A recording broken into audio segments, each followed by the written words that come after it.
अथ श्री शिव अष्टोत्तरशतनाम स्तोत्रम्। ध्यायेन्नित्यं महेशं रजतगिरिनिभं चारुचन्द्रावतंसं रत्नाकल्पोज्ज्वलाङ्गं परशुमृगवरा भीतिहस्तं प्रसन्नं पद्मासीनं समन्तात् स्तुतममरगणैर्व्याघ्रकृत्तिं वसानं विश्वाद्यं विश्वबीजं निखिलभयहरं पञ्चवक्त्रं त्रिनेत्रम्। शिवो महेश्वरः शम्भुः पिनाकी शशिशेखरः वामदेवो विरूपाक्षः कपर्दीनीललोहितः शङ्करः शूलपाणिश्च खट्वाङ्गे विष्णुवल्लभः शिपिविष्टोऽम्बिकानाथः श्रीकण्ठो भक्तवत्सलः भवः शर्वस्त्रिलोकेशः शितिकण्ठः शिवाप्रियः उग्रः कपालिः कामारी रन्धकासुरसूदनः गङ्गाधरो ललाटाक्षः कालकालः कृपानिधिः भीमः परशुहस्तश्च मृगपाणिर्जटाधरः कैलासवासी कवची कठोरस्त्रीपुरान्तकः वृषङ्को वृषभारूढो भस्मोद्धूलितविग्रहः सामप्रियः स्वरमयस्त्रयीमूर्तिरनीश्वरः सर्वज्ञः परमात्मा च सोमसूर्याग्निलोचनः हविर्यज्ञमयः सोमः पञ्चवक्त्रः सदाशिवः विश्वेश्वरो वीरभद्रो गणनाथः प्रजापतिः हिरण्यरेता दुर्धर्षो गिरीशो गिरिशो नगः भुजङ्गभूषणो भर्गो गिरिधन्वा गिरिप्रियः कृत्तिवासः पुरारातिर्भगवन् प्रमथाधिपः मृत्युञ्जयः सूक्ष्मतानुर्जगद्व्यापी जगद्गुरुः व्योमकेशो महासेना जनकश्चारुविक्रमः रुद्रो भूतपतिः स्थाणुरहिर्बुन्ध्यो दिगम्बरः अष्टमूर्तिरनेकात्मा सात्विकः शुद्धविग्रहः शाश्वतः खण्डपरशुरजपाशविमोचकः मृडः पशुपतिर्देवो महादेवो व्ययः प्रभुः पूषदन्तभिदव्यग्रो दक्षाध्वरहरो हरः भगनेत्रभिदव्यक्तः सहस्राक्षः सहस्रपात् अपवर्गप्रदोऽनन्तस्तारकः परमेश्वरः इमानि दिव्यनामानि जप्यन्ते सर्वदा मया नामकल्पलते यं मे सर्वाभीष्टप्रदायिनी नामान्येतानि सुभगे शिवदानी न संशयः वेद सर्वस्य भूतानि नामान्येतानि वस्तुतः एतानि यानि नामानि तानि सर्वार्थदान्यतः जप्यन्ते सादरं नित्यं मया नियमपूर्वकं वेदेषु शिवनामानि श्रेष्ठान्यगहराणि च सन्त्यनन्तानि सुभगे वेदेषु विविधेष्वपि तेभ्यो नामानि संगृह्य कुमाराय महेश्वरः अष्टोत्तरसहस्रं तु नाम्नामुपदिशत्पुरा। जय जय श्री शाक्तप्रमोदे श्री शिव अष्टोत्तरशतनाम स्तोत्रम्। ओं तत्सत् श्री शिवार्पणमस्तु। अथ श्री शिव अष्टोत्तरशतनाम स्तोत्रम्। ध्यायेन्नित्यं महेशं रजतगिरिनिभं चारुचन्द्रावतंसं रत्नाकल्पोज्ज्वलाङ्गं परशुमृगवरा भीतिहस्तं प्रसन्नं पद्मासीनं समन्तात् स्तुतममरगणैर्व्याघ्रकृत्तिं वसानं विश्वाद्यं विश्वबीजं निखिलभयहरं पञ्चवक्त्रं त्रिनेत्रम्। शिवो महेश्वरः शम्भुः पिनाकी शशिशेखरः वामदेवो विरूपाक्षः कपर्दीनीललोहितः शङ्करः शूलपाणिश्च खट्वाङ्गे विष्णुवल्लभः शिपिविष्टोऽम्बिकानाथः श्रीकण्ठो भक्तवत्सलः भवः शर्वस्त्रिलोकेशः शितिकण्ठः शिवाप्रियः उग्रः कपालिः कामारी रन्धकासुरसूदनः गङ्गाधरो ललाटाक्षः कालकालः कृपानिधिः भीमः परशुहस्तश्च मृगपाणिर्जटाधरः कैलासवासी कवची कठोरस्त्रीपुरान्तकः वृषङ्को वृषभारूढो भस्मोद्धूलितविग्रहः सामप्रियः स्वरमयस्त्रयीमूर्तिरनीश्वरः सर्वज्ञः परमात्मा च सोमसूर्याग्निलोचनः हविर्यज्ञमयः सोमः पञ्चवक्त्रः सदाशिवः विश्वेश्वरो वीरभद्रो गणनाथः प्रजापतिः हिरण्यरेता दुर्धर्षो गिरीशो गिरिशो नगः भुजङ्गभूषणो भर्गो गिरिधन्वा गिरिप्रियः कृत्तिवासः पुरारातिर्भगवान् प्रमथाधिपः मृत्युञ्जयः सूक्ष्मतानुर्जगद्व्यापी जगद्गुरुः व्योमकेशो महासेन जनकश्चारुविक्रमः रुद्रो भूतपतिः स्थाणुरहिर्बुन्ध्यो दिगम्बरः अष्टमूर्तिरनेकात्मा सात्विकः शुद्धविग्रहः शाश्वतः खण्डपरशुरजपाशविमोचकः मृडः पशुपतिर्देवो महादेवो व्ययः प्रभुः पूषदन्तभिदव्यग्रो दक्षाध्वरहरो हरः भगनेत्रभिदव्यक्तः सहस्राक्षः सहस्रपात् अपवर्गप्रदोऽनन्तस्तारकः परमेश्वरः इमानि दिव्यनामानि जप्यन्ते सर्वदा मया नामकल्पलते यं मे सर्वाभीष्टप्रदायिनी नामान्येतानि सुभगे शिवदानी न संशयः वेद सर्वस्य भूतानि नामान्येतानि वस्तुतः एतानि यानि नामानि तानि सर्वार्थदान्यतः जप्यन्ते सादरं नित्यं मया नियमपूर्वकं वेदेषु शिवनामानि श्रेष्ठान्यगहराणि च सन्त्यनन्तानि सुभगे वेदेषु विविधेष्वपि तेभ्यो नामानि संगृह्य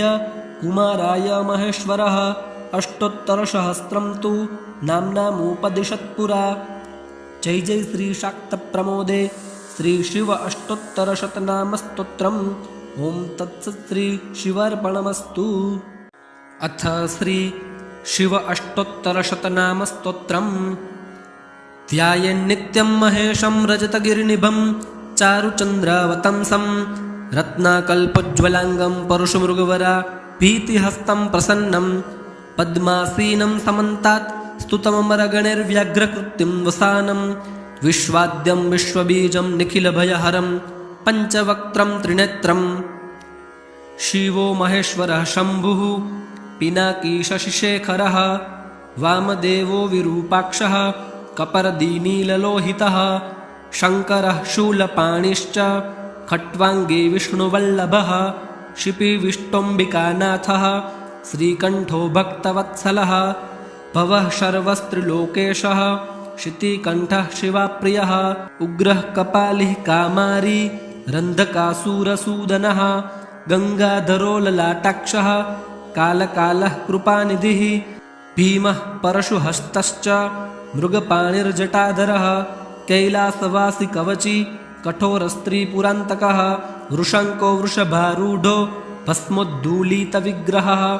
सामप्रियः स्वरमयस्त्रयीमूर्तिरनीश्वरः सर्वज्ञः परमात्मा च सोमसूर्याग्निलोचनः हविर्यज्ञमयः सोमः पञ्चवक्त्रः सदाशिवः विश्वेश्वरो वीरभद्रो गणनाथः प्रजापतिः हिरण्यरेता दुर्धर्षो गिरीशो गिरिशो नगः भुजङ्गभूषणो भर्गो गिरिधन्वा गिरिप्रियः कृत्तिवासः पुरारातिर्भगवान् प्रमथाधिपः मृत्युञ्जयः सूक्ष्मतानुर्जगद्व्यापी जगद्गुरुः व्योमकेशो महासेन जनकश्चारुविक्रमः रुद्रो भूतपतिः स्थाणुरहिर्बुन्ध्यो दिगम्बरः अष्टमूर्तिरनेकात्मा सात्विकः शुद्धविग्रहः शाश्वतः खण्डपरशुरजपाशविमोचकः मृडः पशुपतिर्देवो महादेवो व्ययः प्रभुः पूषदन्तभिदव्यग्रो दक्षाध्वरहरो हरः भगनेत्रभिदव्यक्तः सहस्राक्षः सहस्रपात् अपवर्गप्रदोऽनन्तस्तारकः परमेश्वरः इमानि दिव्यनामानि जप्यन्ते सर्वदा मया नामकल्पलते यं मे सर्वाभीष्टप्रदायिनी नामान्येतानि सुभगे शिवदानी न संशयः वेद सर्वस्य भूतानि नामान्येतानि वस्तुतः एतानि यानि नामानि तानि सर्वार्थदान्यतः जप्यन्ते सादरं नित्यं मया नियमपूर्वकं वेदेषु शिवनामानि श्रेष्ठान्यगहराणि च सन्त्यनन्तानि सुभगे वेदेषु विविधेष्वपि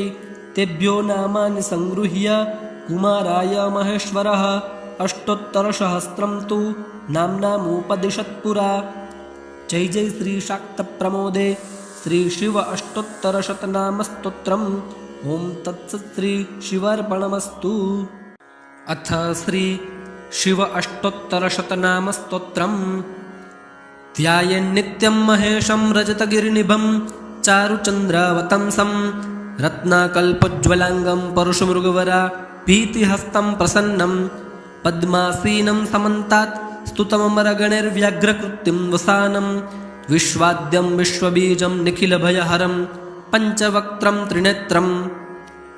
शिवो महेश्वरः शम्भुः पिनाकी शशिशेखरः वामदेवो विरूपाक्षः कपर्दीनीललोहितः शङ्करः शूलपाणिश्च खट्वाङ्गे विष्णुवल्लभः शिपिविष्टोऽम्बिकानाथः श्रीकण्ठो भक्तवत्सलः भवः शर्वस्त्रिलोकेशः शितिकण्ठः शिवाप्रियः उग्रः कपालिः कामारी रन्धकासुरसूदनः गङ्गाधरो ललाटाक्षः कालकालः कृपानिधिः भीमः परशुहस्तश्च मृगपाणिर्जटाधरः कैलासवासी कवची कठोरस्त्रीपुरान्तकः वृषङ्को वृषभारूढो भस्मोद्धूलितविग्रहः सामप्रियः स्वरमयस्त्रयीमूर्तिरनीश्वरः सर्वज्ञः परमात्मा च सोमसूर्याग्निलोचनः हविर्यज्ञमयः सोमः पञ्चवक्त्रः सदाशिवः विश्वेश्वरो वीरभद्रो गणनाथः प्रजापतिः हिरण्यरेता दुर्धर्षो गिरीशो गिरिशो नगः भुजङ्गभूषणो भर्गो गिरिधन्वा गिरिप्रियः कृत्तिवासः पुरारातिर्भगवन् प्रमथाधिपः मृत्युञ्जयः सूक्ष्मतानुर्जगद्व्यापी जगद्गुरुः व्योमकेशो महासेन जनकश्चारुविक्रमः रुद्रो भूतपतिः स्थाणुरहिर्बुन्ध्यो दिगम्बरः अष्टमूर्तिरनेकात्मा सात्विकः शुद्धविग्रहः शाश्वतः खण्डपरशुरजपाशविमोचकः मृडः पशुपतिर्देवो महादेवो व्ययः प्रभुः पूषदन्तभिदव्यग्रो दक्षाध्वरहरो हरः भगनेत्रभिदव्यक्तः सहस्राक्षः सहस्रपात् अपवर्गप्रदोऽनन्तस्तारकः परमेश्वरः इमानि दिव्यनामानि जप्यन्ते सर्वदा मया नामकल्पलते यं मे सर्वाभीष्टप्रदायिनी नामान्येतानि सुभगे शिवदानी न संशयः वेद सर्वस्य भूतानि नामान्येतानि वस्तुतः एतानि यानि नामानि तानि सर्वार्थदान्यतः जप्यन्ते सादरं नित्यं मया नियमपूर्वकं वेदेषु शिवनामानि श्रेष्ठान्यगहराणि च सन्त्यनन्तानि सुभगे वेदेषु विविधेष्वपि तेभ्यो नामानि संगृह्य कुमाराय महेश्वरः अष्टोत्तरसहस्रं तु नाम्नामुपदिशत्पुरा। जय जय श्री शाक्तप्रमोदे श्री शिव अष्टोत्तरशतनामस्तोत्रम्। ओं तत्सत् श्री शिवार्पणमस्तु। अथ श्री शिव अष्टोत्तरशतनामस्तोत्रम्। ध्यायेन्नित्यं महेशं रजतगिरिनिभं चारुचन्द्रावतंसं रत्नाकल्पोज्ज्वलाङ्गं परुषमृगवरा भीतिहस्तं प्रसन्नं पद्मासीनं समन्तात् स्तुतममरगणैर्व्याघ्रकृत्तिं वसानं विश्वाद्यं विश्वबीजं निखिलभयहरं पञ्चवक्त्रं त्रिनेत्रं शिवो महेश्वरः शम्भुः पिनाकी शशिशेखरः वामदेवो विरूपाक्षः कपर्दीनीललोहितः शङ्करः शूलपाणिश्च खट्वाङ्गे विष्णुवल्लभः शिपिविष्टोऽम्बिकानाथः श्रीकण्ठो भक्तवत्सलः भवः शर्वस्त्रिलोकेशः शितिकण्ठः शिवाप्रियः उग्रः कपालिः कामारी रन्धकासुरसूदनः गङ्गाधरो ललाटाक्षः कालकालः कृपानिधिः भीमः परशुहस्तश्च मृगपाणिर्जटाधरः कैलासवासी कवची कठोरस्त्रीपुरान्तकः वृषङ्को वृषभारूढो भस्मोद्धूलितविग्रहः सामप्रियः स्वरमयस्त्रयीमूर्तिरनीश्वरः सर्वज्ञः परमात्मा च सोमसूर्याग्निलोचनः हविर्यज्ञमयः सोमः पञ्चवक्त्रः सदाशिवः विश्वेश्वरो वीरभद्रो गणनाथः प्रजापतिः हिरण्यरेता दुर्धर्षो गिरीशो गिरिशो नगः भुजङ्गभूषणो भर्गो गिरिधन्वा गिरिप्रियः कृत्तिवासः पुरारातिर्भगवन् प्रमथाधिपः मृत्युञ्जयः सूक्ष्मतानुर्जगद्व्यापी जगद्व्यापी जगद्गुरुः व्योमकेशो महासेन जनकश्चारुविक्रमः रुद्रो भूतपतिः स्थाणुरहिर्बुन्ध्यो दिगम्बरः अष्टमूर्तिरनेकात्मा सात्विकः शुद्धविग्रहः शाश्वतः खण्डपरशुरजपाशविमोचकः मृडः पशुपतिर्देवो महादेवो व्ययः प्रभुः पूषदन्तभिदव्यग्रो दक्षाध्वरहरो हरः भगनेत्रभिदव्यक्तः सहस्राक्षः सहस्रपात् अपवर्गप्रदोऽनन्तस्तारकः परमेश्वरः इमानि दिव्यनामानि जप्यन्ते सर्वदा मया नामकल्पलते यं मे सर्वाभीष्टप्रदायिनी नामान्येतानि सुभगे शिवदानी न संशयः वेद सर्वस्य भूतानि नामान्येतानि वस्तुतः एतानि यानि नामानि तानि सर्वार्थदान्यतः जप्यन्ते सादरं नित्यं मया नियमपूर्वकं वेदेषु शिवनामानि श्रेष्ठान्यगहराणि च सन्त्यनन्तानि सुभगे वेदेषु विविधेष्वपि तेभ्यो नामानि संगृह्य कुमाराय महेश्वरः अष्टोत्तरसहस्रं तु नाम्नामुपदिशत्पुरा। जय जय श्री शाक्तप्रमोदे श्री शिव अष्टोत्तरशतनामस्तोत्रम्। ओं तत्सत् श्री शिवार्पणमस्तु। अथ श्री शिव अष्टोत्तरशतनामस्तोत्रम्। ध्यायेन्नित्यं महेशं रजतगिरिनिभं चारुचन्द्रावतंसं रत्नाकल्पोज्ज्वलाङ्गं परशुमृगवरा भीतिहस्तं प्रसन्नं पद्मासीनं समन्तात् स्तुतममरगणैर्व्याघ्रकृत्तिं वसानं विश्वाद्यं विश्वबीजं निखिलभयहरं पञ्चवक्त्रं त्रिनेत्रं शिवो महेश्वरः शम्भुः पिनाकी शशिशेखरः वामदेवो विरूपाक्षः कपर्दीनीललोहितः शङ्करः शूलपाणिश्च खट्वाङ्गी विष्णुवल्लभः शिपिविष्टोऽम्बिकानाथः श्रीकण्ठो भक्तवत्सलः भवः शर्वस्त्रिलोकेशः शितिकण्ठः शिवाप्रियः उग्रः कपालिः कामारी रन्धकासुरसूदनः गङ्गाधरो ललाटाक्षः कालकालः कृपानिधिः भीमः परशुहस्तश्च मृगपाणिर्जटाधरः कैलासवासी कवची कठोरस्त्रीपुरान्तकः वृषङ्को वृषभारूढो भस्मोद्धूलितविग्रहः सामप्रियः स्वरमयस्त्रयीमूर्तिरनीश्वरः सर्वज्ञः परमात्मा च सोमसूर्याग्निलोचनः हविर्यज्ञमयः सोमः पञ्चवक्त्रः सदाशिवः विश्वेश्वरो वीरभद्रो गणनाथः प्रजापतिः हिरण्यरेता दुर्धर्षो गिरीशो गिरिशो नगः भुजङ्गभूषणो भर्गो गिरिधन्वा गिरिप्रियः कृत्तिवासः पुरारातिर्भगवान् प्रमथाधिपः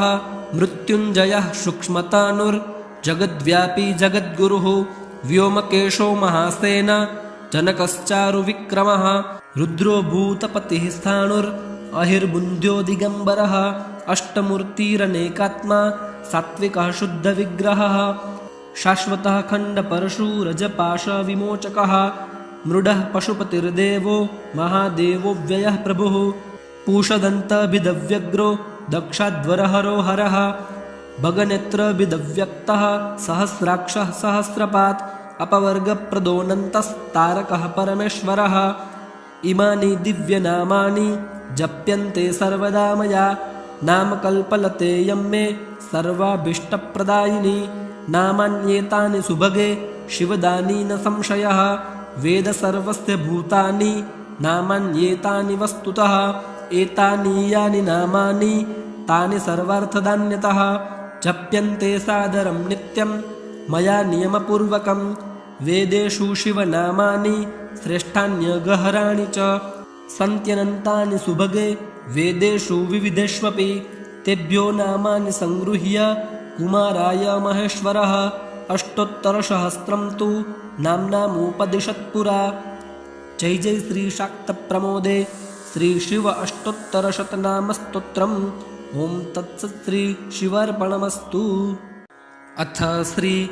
शिव अष्टोत्तरशतनामस्तोत्रम्। ध्यायेन्नित्यं महेशं रजतगिरिनिभं चारुचन्द्रावतंसं रत्नाकल्पोज्ज्वलाङ्गं परुषमृगवरा भीतिहस्तं प्रसन्नं पद्मासीनं समन्तात् स्तुतममरगणैर्व्याघ्रकृत्तिं वसानं विश्वाद्यं विश्वबीजं निखिलभयहरं पञ्चवक्त्रं त्रिनेत्रं शिवो महेश्वरः शम्भुः पिनाकी शशिशेखरः वामदेवो विरूपाक्षः कपर्दीनीललोहितः शङ्करः शूलपाणिश्च खट्वाङ्गे विष्णुवल्लभः शिपिविष्टोऽम्बिकानाथः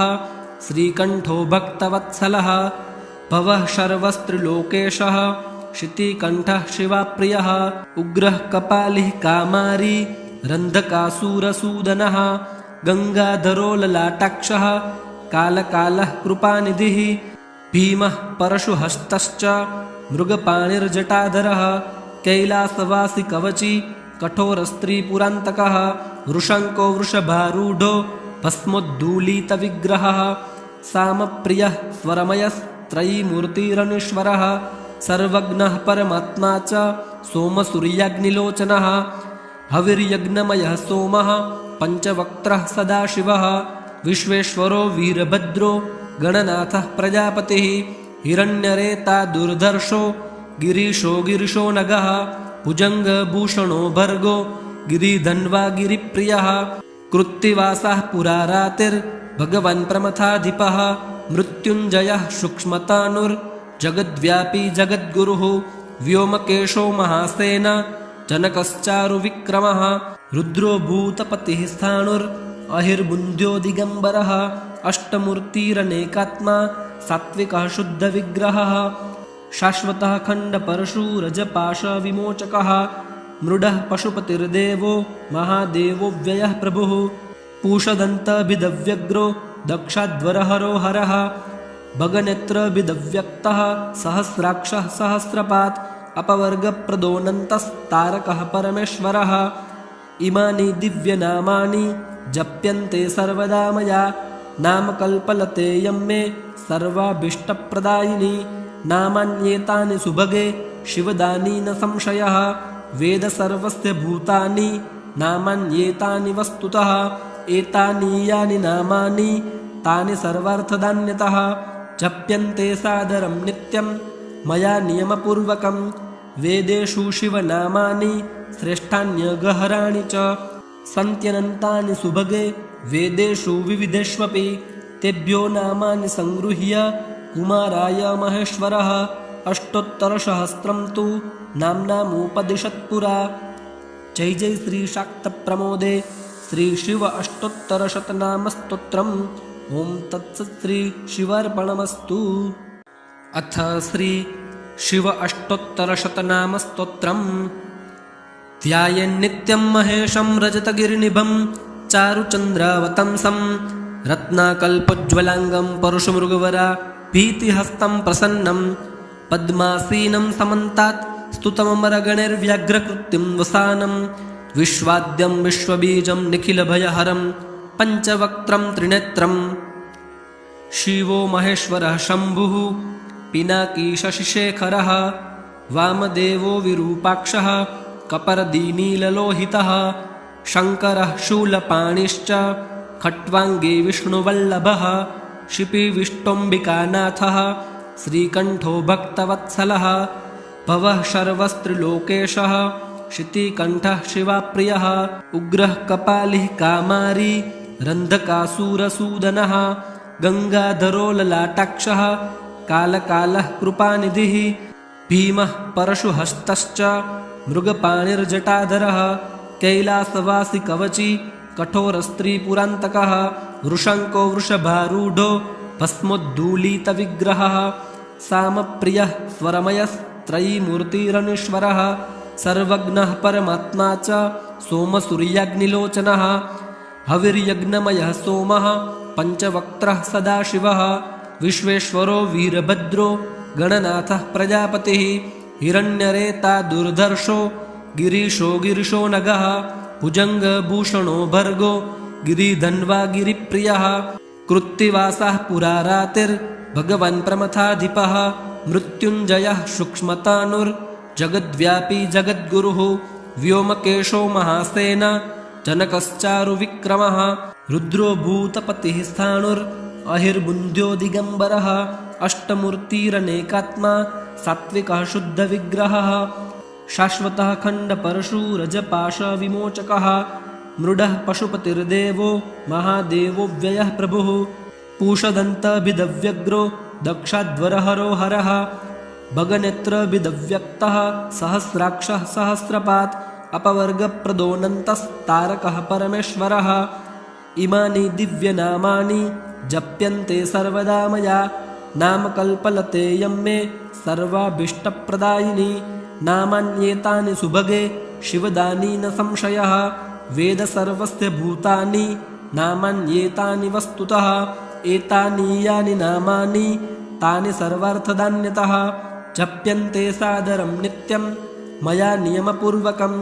वेदेषु शिवनामानि श्रेष्ठान्यगहराणि च सन्त्यनन्तानि सुभगे वेदेषु विविधेष्वपि तेभ्यो नामानि संगृह्य कुमाराय महेश्वरः अष्टोत्तरसहस्रं तु नाम्नामुपदिशत्पुरा। जय जय श्री शाक्त प्रमोदे श्री शिव अष्टोत्तरशतनामस्तोत्रम् ओं तत्सत् श्री शिवार्पणमस्तु। अथ श्री शिव अष्टोत्तरशतनामस्तोत्रम् ध्यायेन्नित्यं महेशं रजतगिरिनिभं चारुचन्द्रावतंसं रत्नाकल्पोज्ज्वलाङ्गं परुषमृगवरा भीतिहस्तं प्रसन्नं पद्मासीनं समन्तात् स्तुतममरगणैर्व्याघ्रकृत्तिं वसानं विश्वाद्यं विश्वबीजं निखिलभयहरं पञ्चवक्त्रं त्रिनेत्रं शिवो महेश्वरः शम्भुः पिनाकी शशिशेखरः वामदेवो विरूपाक्षः कपर्दीनीललोहितः शङ्करः शूलपाणिश्च खट्वाङ्गे विष्णुवल्लभः शिपिविष्टोऽम्बिकानाथः श्रीकण्ठो भक्तवत्सलः भवः शर्वस्त्रिलोकेशः शितिकण्ठः शिवाप्रियः उग्रः कपालिः कामारी रन्धकासुरसूदनः गङ्गाधरो ललाटाक्षः कालकालः कृपानिधिः भीमः परशुहस्तश्च मृगपाणिर्जटाधरः कैलासवासी कवची कठोरस्त्रीपुरान्तकः वृषङ्को वृषभारूढो भस्मोद्धूलितविग्रहः सामप्रियः स्वरमयस्त्रयीमूर्तिरनीश्वरः सर्वज्ञः परमात्मा च सोमसूर्याग्निलोचनः हविर्यज्ञमयः सोमः पञ्चवक्त्रः सदाशिवः विश्वेश्वरो वीरभद्रो गणनाथः प्रजापतिः हिरण्यरेता दुर्धर्षो गिरीशो गिरिशो नगः भुजङ्गभूषणो भर्गो गिरिधन्वा गिरिप्रियः कृत्तिवासः पुरारातिर्भगवान् प्रमथाधिपः मृत्युञ्जयः सूक्ष्मतानुर्जगद्व्यापी जगद्गुरुः व्योमकेशो महासेन जनकश्चारुविक्रमः रुद्रो भूतपतिः स्थाणुरहिर्बुन्ध्यो दिगम्बरः अष्टमूर्तिरनेकात्मा सात्विकः शुद्धविग्रहः शाश्वतः खण्डपरशुरजपाशविमोचकः मृडः पशुपतिर्देवो महादेवो व्ययः प्रभुः पूषदन्तभिदव्यग्रो दक्षाध्वरहरो हरः भगनेत्रभिदव्यक्तः सहस्राक्षः सहस्रपात् अपवर्गप्रदोऽनन्तस्तारकः परमेश्वरः इमानि दिव्यनामानि जप्यन्ते सर्वदा मया नामकल्पलते यं मे सर्वाभीष्टप्रदायिनी नामान्येतानि सुभगे शिवदानी न संशयः वेद सर्वस्य भूतानि नामान्येतानि वस्तुतः एतानि यानि नामानि तानि सर्वार्थदान्यतः जप्यन्ते सादरं नित्यं मया नियमपूर्वकं वेदेषु शिवनामानि श्रेष्ठान्यगहराणि च सन्त्यनन्तानि सुभगे वेदेषु विविधेष्वपि तेभ्यो नामानि संगृह्य कुमाराय महेश्वरः अष्टोत्तरसहस्रं तु नाम्नामुपदिशत्पुरा। जय जय श्री शाक्त प्रमोदे श्री शिव अष्टोत्तरशतनामस्तोत्रम् ओं तत्सत् श्री शिवार्पणमस्तु। अथ श्री शिव अष्टोत्तरशतनामस्तोत्रम् ध्यायेन्नित्यं महेशं रजतगिरिनिभं चारुचन्द्रावतंसं रत्नाकल्पोज्ज्वलाङ्गं परुषमृगवरा भीतिहस्तं प्रसन्नं पद्मासीनं समन्तात् स्तुतममरगणैर्व्याघ्रकृत्यं वसानं विश्वाद्यं विश्वबीजं निखिलभयहरं पञ्चवक्त्रं त्रिनेत्रं शिवो महेश्वरः शम्भुः पिनाकी शशिशेखरः वामदेवो विरूपाक्षः कपर्दीनीललोहितः शङ्करः शूलपाणिश्च खट्वाङ्गी विष्णुवल्लभः शिपिविष्टोऽम्बिकानाथः श्रीकण्ठो भक्तवत्सलः भवः शर्वस्त्रिलोकेशः शितिकण्ठः शिवाप्रियः उग्रः कपालिः कामारी रन्धकासुरसूदनः गङ्गाधरो ललाटाक्षः कालकालः कृपानिधिः भीमः परशुहस्तश्च मृगपाणिर्जटाधरः कैलासवासी कवची कठोरस्त्रीपुरान्तकः वृषङ्को वृषभारूढो भस्मोद्धूलितविग्रहः सामप्रियः स्वरमयस्त्रयीमूर्तिरनीश्वरः सर्वज्ञः परमात्मा च सोमसूर्याग्निलोचनः हविर्यज्ञमयः सोमः पञ्चवक्त्रः सदाशिवः विश्वेश्वरो वीरभद्रो गणनाथः प्रजापतिः हिरण्यरेता दुर्धर्षो गिरीशो गिरिशो नगः भुजङ्गभूषणो भर्गो गिरिधन्वा गिरिप्रियः कृत्तिवासः पुरारातिर्भगवान् प्रमथाधिपः मृत्युञ्जयः सूक्ष्मतानुर्जगद्व्यापी जगद्गुरुः व्योमकेशो महासेन जनकश्चारुविक्रमः रुद्रो भूतपतिः स्थाणुरहिर्बुन्ध्यो दिगम्बरः अष्टमूर्तिरनेकात्मा सात्विकः शुद्धविग्रहः शाश्वतः खण्डपरशुरजपाशविमोचकः मृडः पशुपतिर्देवो महादेवो व्ययः प्रभुः पूषदन्तभिदव्यग्रो दक्षाध्वरहरो हरः भगनेत्रभिदव्यक्तः सहस्राक्षः सहस्रपात् अपवर्गप्रदोऽनन्तस्तारकः परमेश्वरः इमानि दिव्यनामानि जप्यन्ते सर्वदा मया नामकल्पलते यं मे सर्वाभीष्टप्रदायिनी नामान्येतानि सुभगे शिवदानी न संशयः वेद सर्वस्य भूतानि नामान्येतानि वस्तुतः एतानि यानि नामानि तानि सर्वार्थदान्यतः जप्यन्ते सादरं नित्यं मया नियमपूर्वकं वेदेषु शिवनामानि श्रेष्ठान्यगहराणि च सन्त्यनन्तानि सुभगे वेदेषु विविधेष्वपि तेभ्यो नामानि संगृह्य कुमाराय महेश्वरः अष्टोत्तरसहस्रं तु नाम्नामुपदिशत्पुरा। जय जय श्री शाक्तप्रमोदे श्री शिव अष्टोत्तरशतनामस्तोत्रम्। ओं तत्सत् श्री शिवार्पणमस्तु। अथ श्री शिव अष्टोत्तरशतनामस्तोत्रम्। ध्यायेन्नित्यं महेशं रजतगिरिनिभं चारुचन्द्रावतंसं रत्नाकल्पोज्ज्वलाङ्गं परुषमृगवरा भीतिहस्तं प्रसन्नं पद्मासीनं समन्तात् स्तुतममरगणैर्व्याघ्रकृत्यं वसानं विश्वाद्यं विश्वबीजं निखिलभयहरं पञ्चवक्त्रं त्रिनेत्रं शिवो महेश्वरः शम्भुः पिनाकी शशिशेखरः वामदेवो विरूपाक्षः कपर्दीनीललोहितः शङ्करः शूलपाणिश्च खट्वाङ्गी विष्णुवल्लभः शिपिविष्टोऽम्बिकानाथः श्रीकण्ठो भक्तवत्सलः भवः शर्वस्त्रिलोकेशः शितिकण्ठः शिवाप्रियः उग्रः कपालिः कामारी रन्धकासुरसूदनः गङ्गाधरो ललाटाक्षः कालकालः कृपानिधिः भीमः परशुहस्तश्च मृगपाणिर्जटाधरः कैलासवासी कवची कठोरस्त्रीपुरान्तकः वृषङ्को वृषभारूढो भस्मोद्धूलितविग्रहः सामप्रियः स्वरमयस्त्रयीमूर्तिरनीश्वरः सर्वज्ञः परमात्मा च सोमसूर्याग्निलोचनः हविर्यज्ञमयः सोमः पञ्चवक्त्रः सदाशिवः विश्वेश्वरो वीरभद्रो गणनाथः प्रजापतिः हिरण्यरेता दुर्धर्षो गिरीशो गिरिशो नगः भुजङ्गभूषणो भर्गो गिरिधन्वा गिरिप्रियः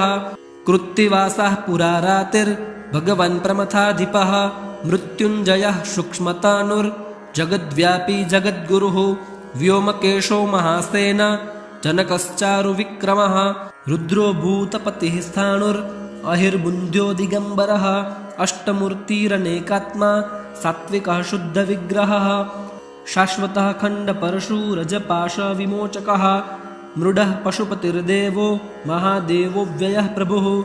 पूषदन्तभिदव्यग्रो दक्षाध्वरहरो हरः भगनेत्रभिदव्यक्तः सहस्राक्षः सहस्रपात् अपवर्गप्रदोऽनन्तस्तारकः परमेश्वरः इमानि दिव्यनामानि जप्यन्ते सर्वदा मया नामकल्पलते यं मे सर्वाभीष्टप्रदायिनी नामान्येतानि सुभगे शिवदानी न संशयः वेद सर्वस्य भूतानि नामान्येतानि वस्तुतः एतानि यानि नामानि तानि सर्वार्थदान्यतः जप्यन्ते सादरं नित्यं मया नियमपूर्वकं वेदेषु शिवनामानि श्रेष्ठान्यगहराणि च सन्त्यनन्तानि सुभगे वेदेषु विविधेष्वपि तेभ्यो नामानि संगृह्य कुमाराय महेश्वरः अष्टोत्तरसहस्रं तु नाम्नामुपदिशत्पुरा। जय जय श्री शाक्त प्रमोदे श्री शिव अष्टोत्तरशतनामस्तोत्रम्। ओम तत्सत् श्री शिवार्पणमस्तु।